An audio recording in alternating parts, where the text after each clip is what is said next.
Você quer saber os benefícios da impressão 3D para o ramo de joalherias? Eu sou o Felipe da Source 3D e nós estamos aqui falando exatamente sobre esse assunto. Eu estou aqui com o José Daniel. Boa tarde. E com o Luiz Fernando. Olá, amigos. Nós vamos fazer agora um bate-papo informal falando para vocês um pouco exatamente sobre esse tópico, os benefícios da impressão 3D para o ramo de joias. Então, vamos lá. Mas antes da gente partir diretamente para o nosso assunto, eu gostaria, Luiz, que você falasse um pouco sobre como é o processo clássico de fabricação de joias. Vocês me deram essa dica porque eu sou mais velhinho, né? Bom, tudo bem. Meu caro ouvinte, olha, vamos conversar um pouco sobre como é que a coisa era feita. A coisa era feita com uma engenhosidade fantástica. Era uma coisa, o pessoal da ourivesaria eram artesãos, artistas, tá? Eles usavam toda essa série de coisas que a gente tem aqui. Veja só, um anelzinho aqui, ó, era feito numa forminha como essa. Olha a sutileza de detalhes de uma coisa dessa daqui, ó. Tem um moichinho lá dentro, tá? Aí a pessoa ia verter o metal aqui dentro, ela abre em duas partes e o anelzinho estaria aqui numa dessas partes. Você percebe o nível de sofisticação, embora utilizando um recurso tão rudimentar, e assim também com todas as peças que tinham antigamente. Então a gente tinha pecinhas tão delicadas como essa daqui, que é um mini morceto. Essas peças, de um modo geral, elas são peças que não são brasileiras, ou elas são espanholas, ou francesas, ou inglesas, porque vieram tudo para nós do começo do século passado. E tudo isso era feito para poder gerar as estruturas. Aí depois, já avançando, aí já temos a borracha, que eu tenho certeza que nós vamos comentar a respeito, né? Até chegar nos dias de hoje, onde a gente vai diretamente para a impressão 3D. Por favor, Felipe. Mas eu queria, só antes de continuar, eu tô vendo que você tem um artefato aí na sua frente, que é realmente uma coisa impressionante. Isso que eu tenho mostrado aqui para vocês, que eu vou mostrar, na verdade tem muito a ver com o DNA nosso, tá? Porque o meu avô era ourives. Começou a trabalhar na profissão no ano 1920. Essas peças todas eu guardo com muito carinho, com a lembrança que eu tenho do vovô, né? Então, você já viu, o seu Leônidas está lá em cima, está dando uma olhada e falando, puxa vida, mexendo com as minhas peças, mas a gente está fazendo isso com o maior carinho, lembrando de uma pessoa tão querida para nós. E esta peça aqui, particularmente, eu só conheço o nome que ele falava, chama-se trápano. Na verdade, é uma furadeira, né, que trabalha com esses fiozinhos girando esse disco que tem massa muito grande, então ele conseguia furar. Todos esses são os ferramentas do passado, como aqui a gente tem as trafilas, olha, aonde eram feitos os fiozinhos para a gente conseguir chegar nas joias que trabalham com filamento. Vou colocar aqui para você ver, ó. Isso é usado até hoje, tá? Não pense que isso aí está simplesmente esquecido no passado. Nós temos ainda muitos artesãos que ainda utilizam essa tecnologia, mas com certeza que quando a gente leva isso para um nível mais industrial ou um nível onde você quer ter uma simplificação do processo de trabalho, aí então a impressão 3D está exatamente no ponto certo. Seu Luiz, enquanto o senhor estava falando, aí eu estava pensando aqui, né? Porque eu sou dessa nova geração. Então eu não tive contato com esse monte de instrumento, um monte de coisa. Eu sei que quando a gente começa a desenhar, imprimir, fazer aquelas coisas, a gente não tem limitação, né? A limitação é o que tem na nossa imaginação. Justo.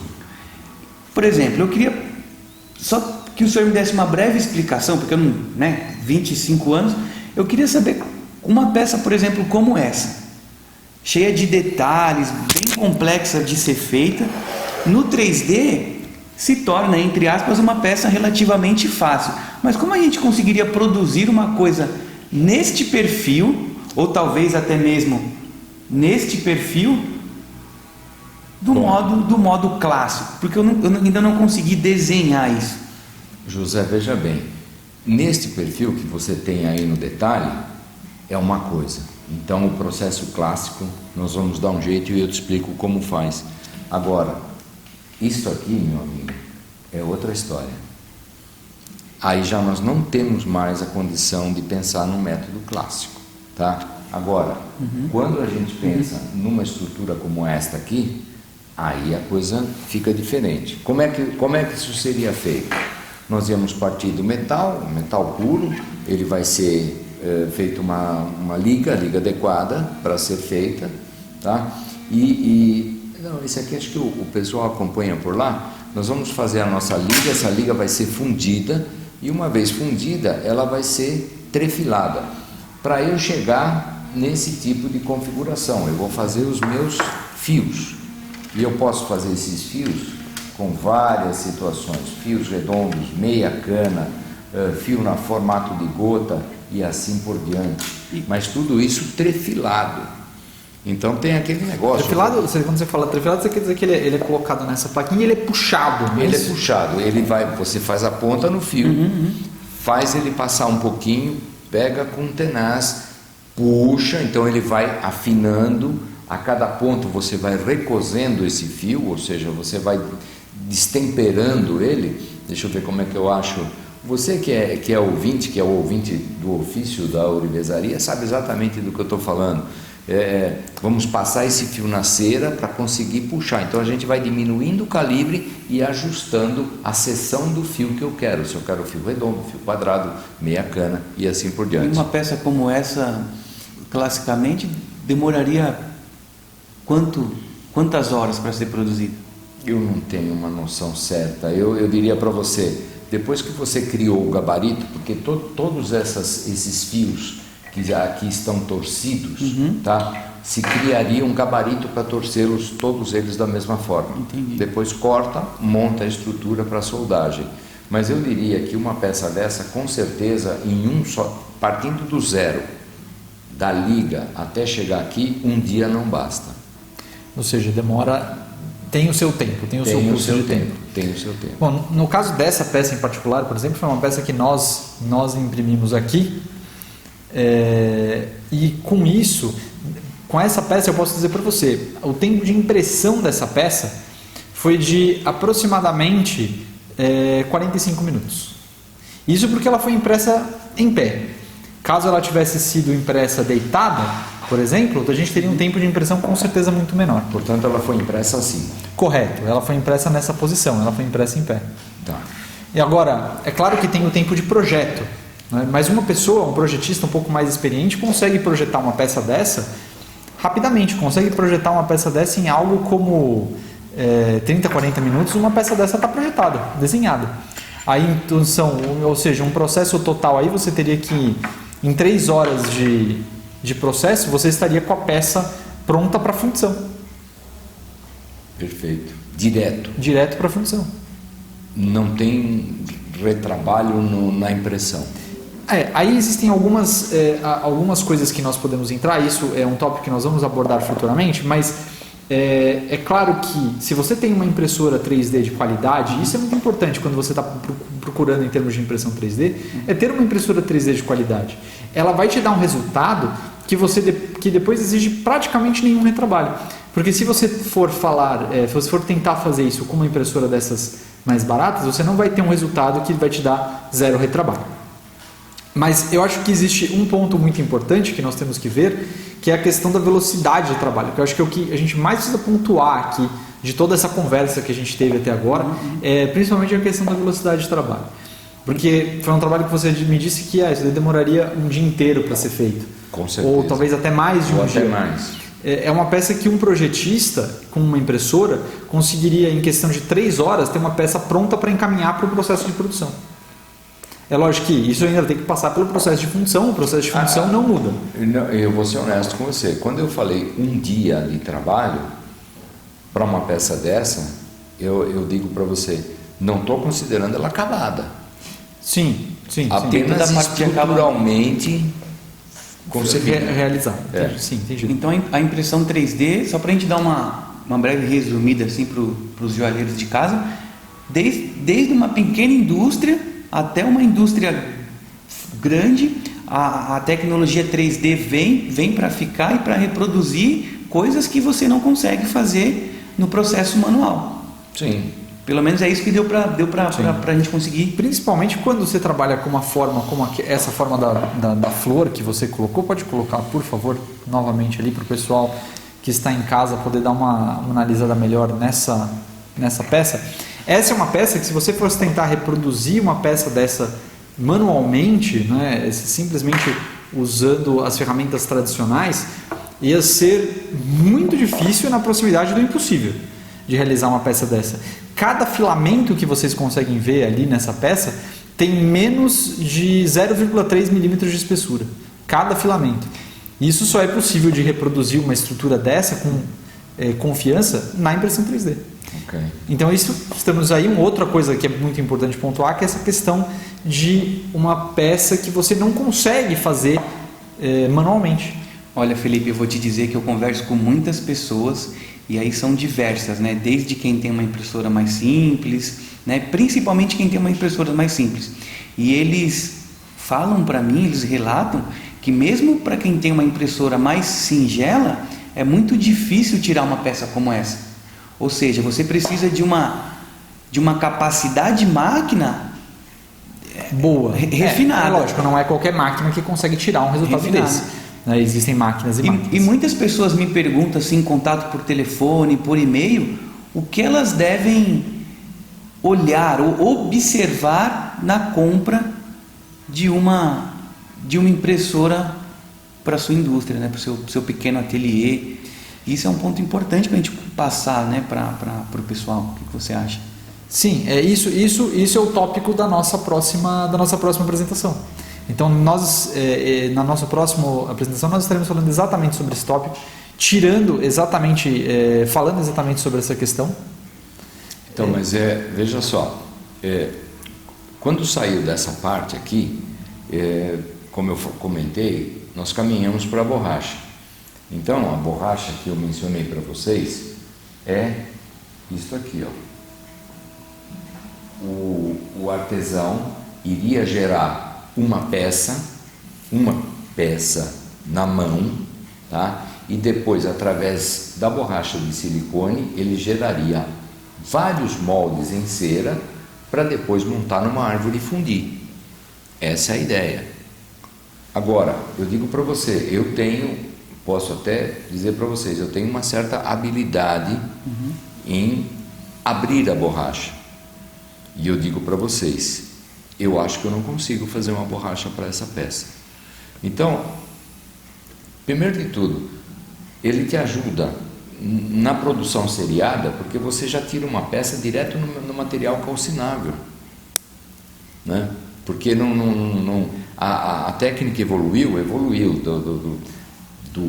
da ferramentaria, vamos chamar assim, para a borracha. Só que ainda assim, projetos mais ousados, não tem como você passar pelo intermédio do processo da borracha. Então, eu acho que existe a questão também que na impressão 3D, que é uma outra grande vantagem que nós podemos colocar, é a questão, você falou de fazer uma peça manualmente, é a questão de você conseguir fazer um protótipo da sua peça e encaminhar esse protótipo para o seu cliente para uma aprovação. Existem muitas resinas diferentes, muitos materiais diferentes. Existem resinas para você fazer borracha, existem resinas para você tirar a borracha, existem resinas para fundição direta, existem resinas para prototipagem simples, prototipagem comum, né? E uma das outras grandes capacidades da máquina é exatamente isso. Você consegue tirar uma peça, mandar para o seu cliente aprova esse trabalho e te devolve uma aprovação, porque isso é uma das coisas. Eu imagino uma pessoa que tenta fazer uma estrela como essa que nós mostramos inicialmente, que um cliente pediu para ele fazer esse determinado projeto. Você faz esse projeto, passa 2 dias fazendo esse projeto, entre acabamento e tudo, manda essa peça para o seu cliente e ele fala, mas não era isso que eu queria. Quando você tem um projeto digital, você facilmente consegue alterar esse projeto e recriar essa nova peça. E às vezes o seu cliente não precisa nem devolver a peça para você. O seu cliente pode ficar com aquela peça, né? Ele pode simplesmente ficar. Você pode imprimir numa resina mais barata, numa resina mais de uso geral.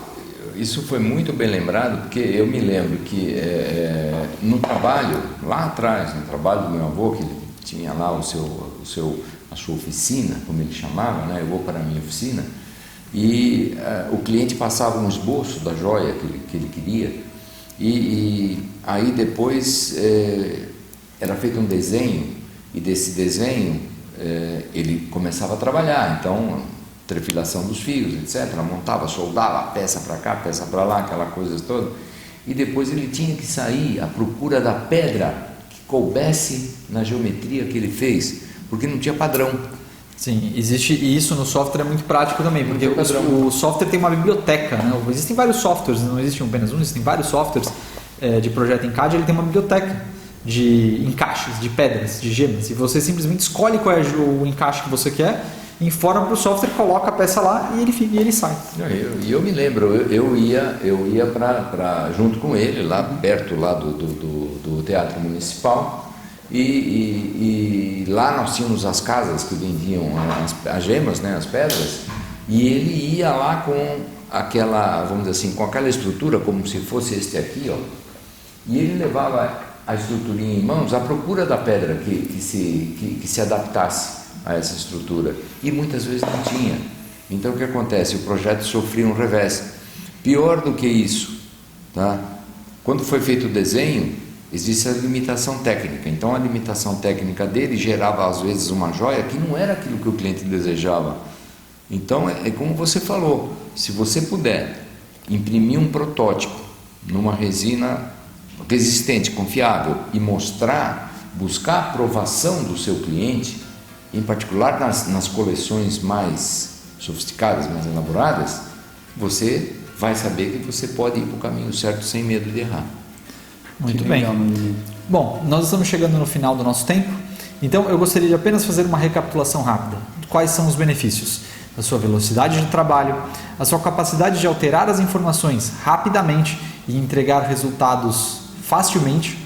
Você consegue enviar um protótipo para o seu cliente sem muitos problemas, e mesmo que esse protótipo seja perdido, isso não é um problema, porque em pouco tempo você consegue ter um protótipo novo. E você consegue às vezes até pular etapas de impressão, porque você consegue imprimir em resinas que são direto para a função. Então, em algumas peças, principalmente peças que são de casos mais específicos, você facilmente consegue colocar e inserir essas peças na sua produção sem passar por todas as etapas. Se tiver ficado alguma... Não, eu posso fazer uma pergunta? Claro. Me dá uma ideia. Quanto a gente consegue colocar dessa peça aqui numa impressão? Uma bandeja da nossa máquina, ela dá em torno de uns 100 anéis mais ou menos. Tranquilo. Eu acho que cabe mais, mas 100 tranquilo. E quanto tempo? 1 hora. 1 hora e pouco. 1 hora. Dá para perceber isso? Vocês conseguem enxergar o benefício da impressão 3D? Dá para perceber, e vamos dizer assim, sem borracha, sem nada. Monta a árvore, funde, vamos em frente. Esse é o nosso tempo por hoje. Eu espero que vocês tenham aproveitado as informações que nós passamos aqui. Em breve teremos mais um vídeo para vocês. Deixe um like, diga se você gostou, diga se você não gostou, diga o que nós podemos fazer para melhorar. E nós nos vemos em breve. Um forte abraço. Até logo, obrigado. Até logo.